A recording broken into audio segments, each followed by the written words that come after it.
Hello, my friend. I have a special invitation for you. I have a new, potent, concentrated group coaching program called Crucible. We begin on April 10th. You can go check out timewitchery.com/crucible, and I'm going to tell you all about it at the end of the show. So if you're interested, stay tuned.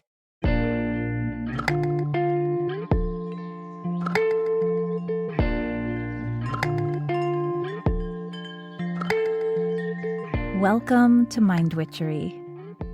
I'm your host, Natalie Miller, and I'm so glad you're here. Hello, my love. Ooh, ooh, ooh, ooh. Today's spell is such a good one. I'm super, super excited to share it with you. A spell for getting people to do what you want. All right, off the bat, I have to tell you. When I say people, a spell for getting people to do what you want. When I say people, by people I mean you. Okay? Because here's the thing. No one can make anyone do anything. And in fact, I'm guessing that we don't really want to make people do things, right? Like, even if I want someone to behave in a different way than they are behaving, I don't actually want to compel them or control them or dictate to them what they should do. I want them to come to my desired behavior for them on their own. Yeah.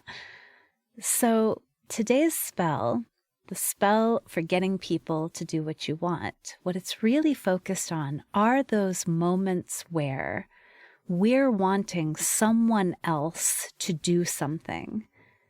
I want to look more closely at those moments and to figure out where our own power is and how to kind of reclaim it and then channel it into the change we're really looking for.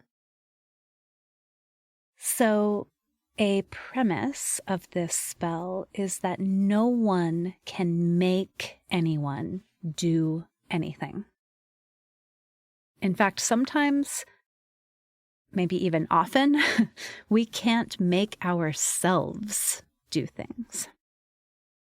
And that actually, the place where I want something, but I can't make it myself, I can't get myself to do it, that is the place right there where we often are wanting other people to do for us what we ourselves are struggling to do.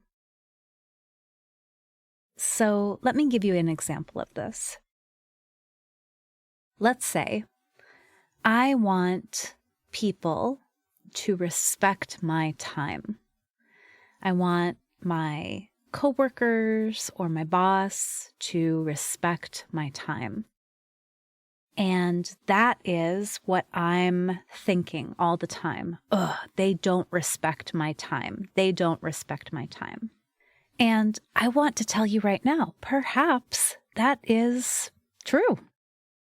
Perhaps your boss, your coworkers aren't respecting your time. But you and I don't have any power when it comes to other people's actions and choices. Certainly, I can influence other people's actions and choices, but I cannot choose for them. I cannot make them do things. But I can take full responsibility for my own contribution to the situation. That is, I can look for the ways in which I am not respecting my time. I can look for the ways in which I am going along with what I find to be disrespectful behaviors. Now, I want to be really clear. I'm not blaming myself for the situation, but I am taking responsibility for it. And how do I do this? Well, this is where the spell for getting people, aka you, to do what you want comes in. Okay, so happily, you get to begin in full complaining mode. So you can say, all right, they need to respect my time. Okay, and then unpack a little bit. What would that look like? Well, they need to understand that I am only available between 10 a.m. and 4 p.m. They need to respect that I need a full hour for a lunch break. They need to allow me to miss meetings that have little to do with my work. So I've taken that idea, they need to respect my time, and I've elaborated it a little bit into specific things that they could do to be more respectful of my time. So now here's the spell. I go in there and I change all of those third-person they statements into a first-person I statement. I need to understand I am only available between 10 a.m. and 4 p.m. I need to do that. I said they need to respect that I need a full hour for lunch break. Okay, but I need to respect that. I need to make that declaration for my own self, to hold that time sacred for my own self. They need to allow me to miss meetings that have little to do with my work. No, actually, I need to allow myself to miss meetings that have little to do with my work. Okay, so some of you maybe are like, oh, damn, this is so true. And some of you are saying, perhaps, no, you don't understand. I don't have that kind of power. Or even lots of people out there in the world don't have that kind of power. And I agree with you that there are power differentials. And at the same time, I know that our collective evolution depends on each of us being fully seated in the power that we do have, and even collaborating, co-creating with other people in similar situations to augment and expand our power. So, that first person I need to respect that I need a full hour for a lunch break. That could be transformed into a we need to respect that we need a full hour for our lunch break. In which case I'm joining with other people to say, hey, this is what we need. And this, of course, we know does happen all the time in collective bargaining. So I do believe that we can acknowledge and be real about the power differentials and power dynamics in various situations. And at the same time, we can take a stand for the agency and power that each person in and of themselves has. And that's really what this spell is about. I remember once I was teaching this idea, and a woman said to me, "You don't understand. I can't even go to the bathroom at work." Now, this was not someone doing wage labor. This was an executive for a very fancy hotel chain. She said, I cannot go to the bathroom.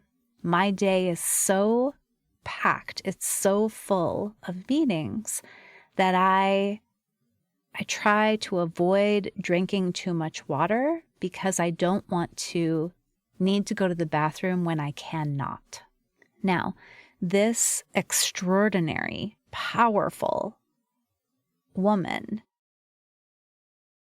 was in a leadership position in this company. And yet she was giving away this power to go to the bathroom.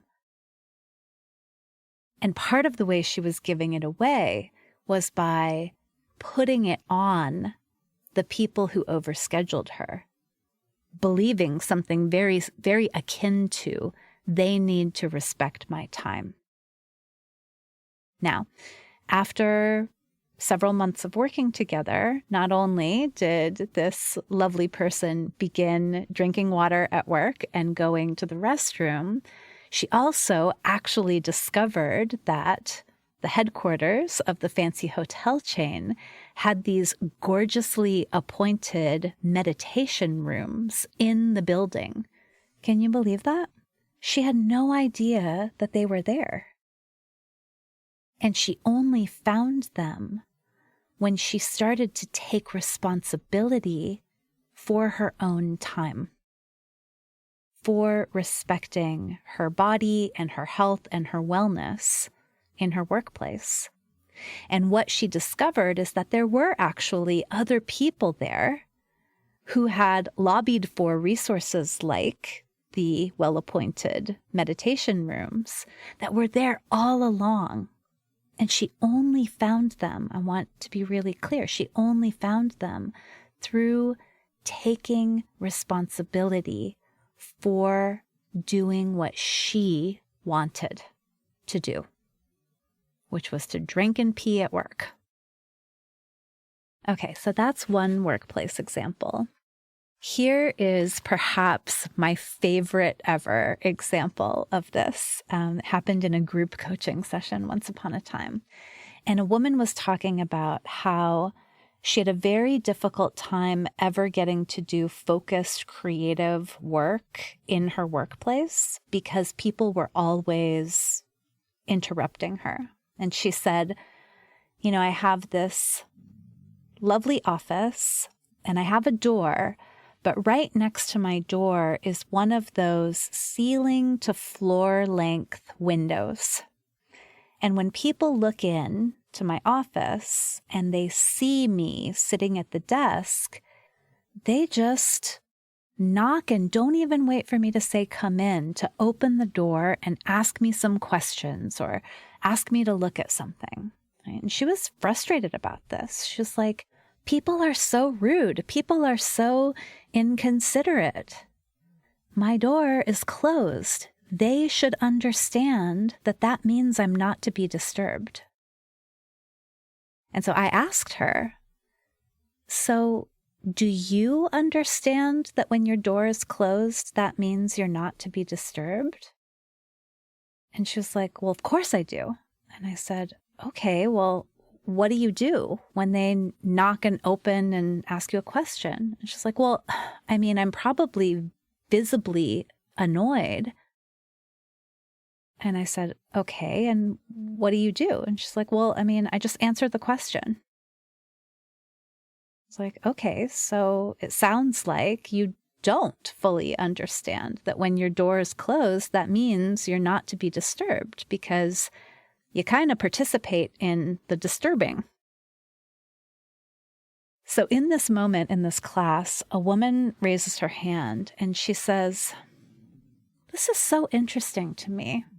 She says, you know, nobody really bothers me at work. And I said, oh yeah, tell us more about that. And this is what she said. This is so great.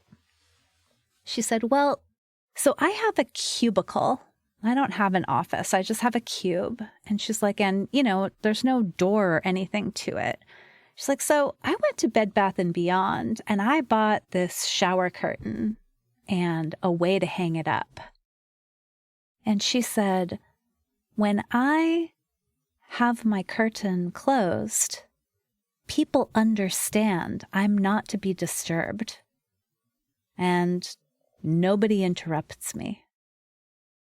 Isn't that fabulous? That was the best moment.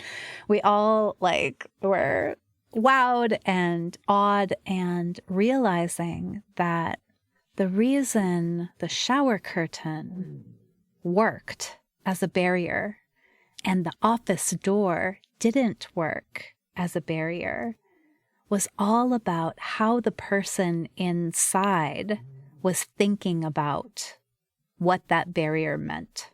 Like, does she see the door as a door? What does she make the door mean? How is she responding to someone coming to the door? I was talking to my partner about this spell, and he said, oh yeah, it's kind of like that idea that you teach people how to treat you. And I do think that is a part of this here. Even further and deeper than that, though, I think it's acknowledging that all situations are co-created. We are co-creating. No matter the power dynamic, we are co-creating. We do have our own agency, always. We do have choice, always. Now, sometimes those choices are more limited, but the more fully, I believe, we stand in our own agency, the more fully we take responsibility for our contributions to the situations, the more empowered we are, because our choices are aligned with our values and our desires. And when we are choosing in accordance with what we want and with who we want to be, I think we glow with power and influence, and I think our contribution grows. Our influence is strengthened. So when I was thinking about this spell and kind of where it came from, immediately what came to mind for me is a passage from Marie Kondo's Life-Changing Magic of Tidying Up, which I think is a phenomenal book, especially because of moments like this. And I am going to read extensively from the book. So what Marie Kondo is talking about, she's asking the question like, well, what do you do when here you are, you're ready to tidy up, but your family is messy? And she has this amazing little section of the book that is titled, If You're Mad at Your Family, Your Room May Be the Cause. So she says, it can be very annoying when your family doesn't cooperate with your attempts to achieve the ideal home. And then she talks about how she has herself experienced this many times in the past. And she talks about how she would just throw people's stuff away, and she was obsessing over other people's rooms and the communal spaces and everything. Okay, now here's where it gets really good and where it relates to the spell for getting people to do what you want. So she says, after I was banned from tidying other people's spaces and had nowhere to turn but my own room, I took a good look around it and was struck by a surprising fact. I realized with a shock that I was guilty of exactly the same thing I had been so bitterly accusing my family of doing. Not being in a position to criticize others, I sat down with my garbage bags and focused on tidying my own space. So there she was, believing that her family needed to tidy up. Her family needed to declutter. Her family needed to clean things out. And when she actually took a look at her own room, her own contribution, what she found was a mess. Okay, she keeps writing. After about 2 weeks, a change began to occur in my family. My brother, who had refused no matter how much I'd complained to get rid of anything, began a thorough sorting of his belongings. In a single day, he disposed of more than 200 books. Then my parents and my sister gradually began to sort and discard their clothes and accessories. In the end, my whole family was able to keep the house much tidier than before. Maybe you have experienced this, my friend. Maybe there is some place in your life where you just stepped into a greater level of integrity when you started doing for yourself what you wanted other people to do. Like, for instance, for me, a year ago, I wanted people to invest in me. Oh, I wanted them to invest in me. I wanted them to believe in the value of my work. And the way that I made that happen was that I went first. This is something I say to my clients all the time. That's what you want people to do? Well, then you first. You go first. I wanted people to invest in me, so I needed to invest in me. I wanted people to believe in the value of my work, so I needed to believe in the value of my work. Working on that project, on me taking care of my own thing, did exactly what Marie's own tidying did in her family. It created this energy, this integrity, this influential power that helped us to get what we wanted. It helped Marie get a tidier household. It helped me to attract and sign clients who valued my work, who were willing to invest in my work. I went first. Marie went first. Okay, so back to Marie. Remember, she's got the messy household. I know this resonates with some of you. She's got this messy household, and she says, to quietly work away at disposing of your own excess is actually the best way of dealing with a family that doesn't tidy.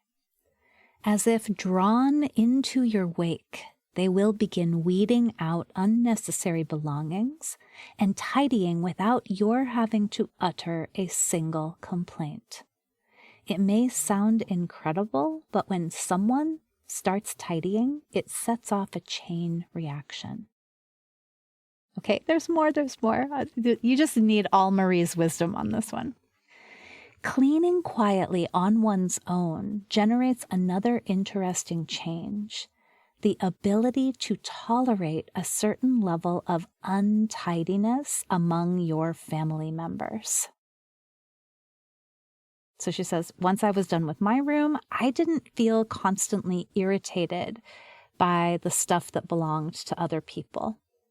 I think this is fascinating, and I think this is a version of righteous discomfort, which I've talked about like just a couple of episodes ago, right? Like, can I be with the discomfort of cleaning up my own mess? Can I be with the discomfort of holding a boundary?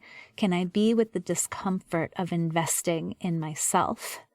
Can I feel so aligned and have so much integrity in my own choices that other people's choices don't fuck with me as much? Huh? Okay. Last little bit from Marie. If you feel annoyed with your family for being untidy, I urge you to check your own space, especially your storage. You are bound to find things that need to be thrown away. Okay, this next sentence is in big, bold letters. The urge to point out someone else's failure to tidy is usually a sign that you are neglecting to take care of your own space. Right? And then the very last line of this paragraph is, the first step is to confront your own stuff. And I would say that is the takeaway for every single situation where we are annoyed with people or wanting to control other people. The first step is you need to confront your own stuff, right? Because confronting your own stuff, your own reasons for not wanting to take a lunch break, your own reasons for allowing people to interrupt you, your own reasons for attending meetings that you think are bullshit, your own reasons for undervaluing your work. When you confront that, and then you get into alignment with what you value and what you want, then you will be solidly in your own power and you won't want to give it away to other people. That is, you won't need other people to save you from the situation that you find yourself in, because you will be creating a new situation. Please believe me on that. When you go first, when you do for yourself the things that you are wanting everyone else to do, there is such magnetic, vibrant, unbelievable power in that. I want you to experience that no matter where you find yourself. Okay, so the spell for getting people to do what you want. Number 1, people is you. You first. You first. What is it that you want them to do? Like, make a list. Be in full complaint mode as you make a list of all the things you want them to do. And then one by one go through. Switch it from they to I. I need to do that. I should be respecting that. I should understand this. And ask yourself, how can I do that? What would that look like? How could I begin to do what I want? And then watch magic happen, just like Marie Kondo wrote about. The shift, the change that you create in your situation, in the way people respond to you, and even often in the relationships, in the collaborations, in the communities that you find yourself. In that case, you won't need or even want people to do what you want. You won't want to control them because you'll be learning from them. You'll be inspired by them. Their choices will help you to refine and understand your own choices. And in that way, we will all grow. That's the world I want to make. And I hope that you will step all the way into your power and make it with me. Even just listening to this episode is a big step toward that. All right, my love. So wherever you feel the most complainy, wherever you feel the most annoyed, that is the place to go. Clean up your own stuff. Start doing for yourself what you want them to do. Go first. It's you first. And then see the magic that happens. It truly is life-changing magic. Okay, big thanks to a huge contribution from Marie Kondo today. And thank you so much for listening. See you next time. Bye for now.